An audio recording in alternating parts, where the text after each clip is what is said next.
लंबी चौड़ी बहू। ये प्रेम कहानी शुरू होती है दिल्ली से नोएडा जाने वाली बस में। जिस बस में सवारी कर रहा होता है पराग और उस बस की कंडक्टर होती है अनुराधा। ओके, टिकट दिखाओ, टिकट टिकट। चाचा का प्लेन नहीं चल रहा है यहाँ तेरा, जिसमें फ्री में सवारी कर रहा है। हिसाब देना होता है हम लोगों को सरकार को। निकाल पैसे, चल। पराग दूर से अनुराधा को देखता है। अरे यार, कितनी धाकड़ लड़की है। मजाल है कोई कुछ बोल दे। कितनी समझदार और कितनी कॉन्फिडेंट। आज से मैं तो इसी बस में घर जाया करूंगा। अब क्या था, भले पराग को घर जाने के लिए 10 बस छोड़नी पड़े, भले 20 किलोमीटर की यात्रा खड़े होकर पूरी करनी पड़े, लेकिन आने जाने का सिलसिला वो अनु की बस पर ही करता। एक दिन, ओ क्या करता है तू? हाँ, मैं नोटिस करती हूँ, देखता रहता है मुझे जब देखो तब। हाँ, वो मैं तुम्हें पसंद करता हूँ और शादी भी तुम्ही से करूंगा। वाह जी वाह, तू ना कोई प्रधानमंत्री हो गया कि आज से 500 की नोट बंद और नोट बंद। नाजिना, इतनी तो नहीं चलती, लेकिन हाँ, तुम्हें प्यार करता हूँ। तुम्हें कोई प्रॉब्लम नहीं होने दूंगा, ये वादा करता हूँ। हाय देखिए अपनी, मेरे लिए कोई ऐसा लड़का चाहिए जो मेरी तरह लंबा चौड़ा हो। अरे जोड़ी भी तभी अच्छी लगती है। जरूरी नहीं है, जो आपको खुश रखे, आपकी इमोशंस को समझे और आपसे बहुत सारा प्यार करे, जोड़ी तो उसी के साथ अच्छी लगती है। फिर क्या था, हीरोइन को हीरो से प्यार हो जाता है और दोनों शादी कर लेते हैं। शादी के बाद देख, अब तो इस घर की बहू है।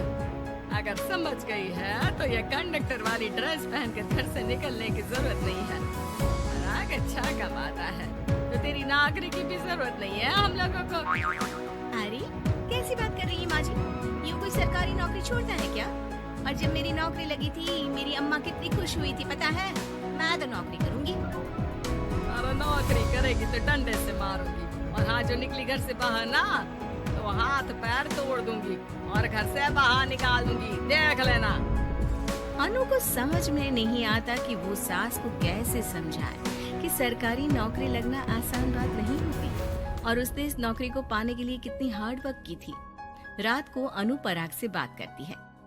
देखो पराग, मैं नौकरी करना चाहती हूँ।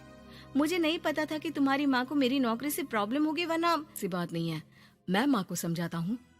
अगले रोज, देखो माँ, महंगाई का जमाना है और मेरी प्राइवेट नौकरी है।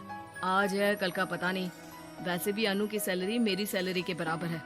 अगर ये भी नौकरी करेगी तो हम लोगों को जिंदगी जीने में आसान हो जाएगी ना। सास को बेटे की बात समझ में आती है और वो अनु की नौकरी के लिए मान जाती है। अगले रोज, बेटा, बहू, तुम लोगों को लेकर मुझे कुल देवी के दर्शन के लिए जाना है, तो रविवार को दोनों सुबह ही तैयार हो जाना।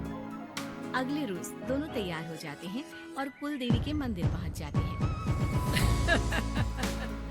क्या संतोषी बहन, ये कैसी बहू ले आई हो। बहू बेटा लग रही है और बेटा बहू। अरे कोई पहलवानी लड़ानी थी क्या, जो इतनी लंबी चौड़ी बहू ले आई। अब क्या बताए पंडित जी, जो बेटे ने पसंद किया हमने उसे हाँ कर दी। अब बेटा जाने और उसका परिवार, और ये तो बस कंडक्टर की नौकरी करती है इंटरस्टेट। और सच्ची, वाह वाह वाह, ये तो बड़ी बात है संतोषी। तुम तो किस्मत वाली निकली जो सरकारी नौकरी की बहू ले आई। ये तो वही बात हो गई कि घी के लड्डू का कोई शेप थोड़ी ना देखता है तो घी का लड्डू ही। सास को बहू की तारीफ सुनकर बिल्कुल अच्छा नहीं लगता। वो जल्दी से पूजा पाठ करवा कर उन लोगों को घर ले आती है। एक रोज, संतोषी बहन, तुम लोगों का घर बड़ा अजीब सा लगता है। भाई साहब बहन जी, और बहन जी भाई साहब जैसी। अरे बस किया कर, सरकारी नौकरी देखी तो काम बोल दिया, और इतना क्या चलती हूँ, खाना बनाना है। क्यों, बहू नहीं बनाती क्या खाना?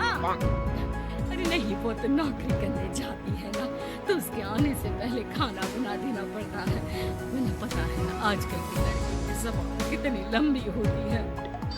मेरी बहू की तो कुर्सी तोड़ने वाली नौकरी है। यहाँ बैठती है जैसे उठकर ऑफिस में बैठ जाती है, फिर क्यों थक जाती है कि खाना भी नहीं बना पाती। मेरी बहू भले कंडक्टर है, लंबी चौड़ी, लेकिन बता रही हूँ सारा दिन सवारी से मत्था पच्ची करती है। लेकिन मजाल है, शादी के बाद एक दिन भी मुझे किचन में जाने दिया हो ना जी ना। दोनों पड़ोसन वहाँ से चली जाती है। सास बाजार जाती है और एक ट्रेड मशीन ले आती है। अरे माँ जी, इस उम्र में आप घर पर जिम खोलेंगी? अरे तेरे लिए लाई हूँ, रोज चलाकर 2 घंटे इस पर, पतली हो जाएगी। और खाना कम खाया कर, जब देखो बकरी की तरह मुंह चलता रहता है तेरा। वाह जी वाह, एक ही तो शौक है खाना खाने का, वो भी रोक दो। हाँ, लेकिन सास तो सास थी। बहू के खाने से लेकर एक्सरसाइज सबका हिसाब किताब रखने लगती है। अरे मैं मोहल्ले वालों को बता कर रहूंगी कि मेरी बहू भी शिल्पा शेट्टी की तरह पतली हो सकती है। वही बहू बस में जब सवारी का टिकट काट रही होती है, उसे चक्कर आ जाता है और वो गिर जाती है। सवारी हैरान परेशान हो जाती है और ड्राइवर को वहाँ बुलाती है। अरे शहर नहीं थी हमारे कंडक्टर साहब, लेकिन जब से शादी हुई है बकरी बन गई है।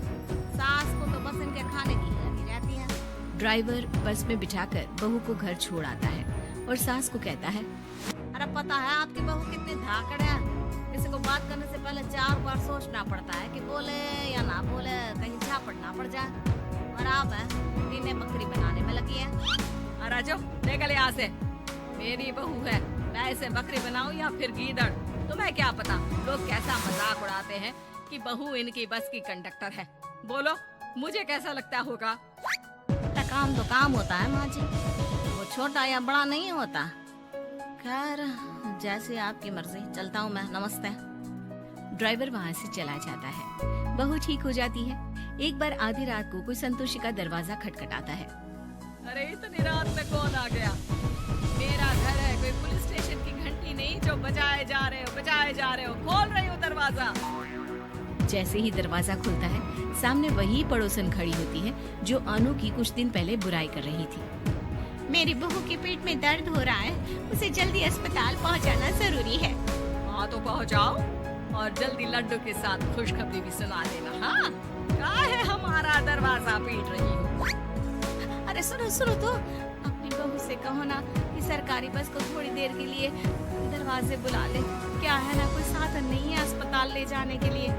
सास अनु को कहती है और अनु बस को बुलाकर पड़ोस वालों की मदद करती है, जिसके बाद पूरे मोहल्ले में अनु की तारीफ होने लगती है। सच में लंबी चौड़ी बहू के साथ साथ लंबा चौड़ा दिल भी है बहू का।